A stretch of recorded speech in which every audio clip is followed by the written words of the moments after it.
ஆட்சியரக பகுதியில் உள்ள வட்டார போக்குவரத்து அலுவலகத்தில் லஞ்ச ஒழிப்பு போலீசார் அதிரடி சோதனை. ரூபாய் 3.36 லட்சம் பறிமுதல்.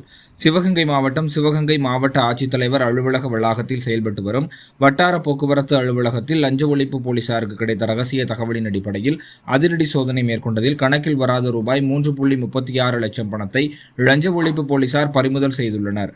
இந்த பணத்தை அரசு போக்குவரத்து கழகத்தின் ஊழியர் ராமகிருஷ்ணன் என்பவரிடமிருந்து பறிமுதல் செய்யப்பட்டுள்ளது. ராமகிருஷ்ணன் அரசு போக்குவரத்து கழக பணியாளராக இருந்து கொண்டு 20 வருடங்களாக வட்டார போக்குவரத்து அலுவலகத்தில் இடைத்தரகராக செயல்பட்டு வந்துள்ளார் என்பதும் கண்டறியப்பட்டுள்ளது. மேலும் அலுவலக வளாக வாயிலை போலீசார் முற்றிலுமாக மூடிவிட்டு 10க்கும் மேற்பட்ட போலீசார் தீவிர சோதனை மேற்கொண்டு வருகின்றனர். வட்டார போக்குவரத்து அலுவலகத்தில் லஞ்ச ஒழிப்பு போலீசார் சோதனை மேற்கொண்டு வரும் சம்பவம் இன்று மதியம் சுமார் 2 மணி அளவில் பரபரப்பை ஏற்படுத்தி உள்ளது.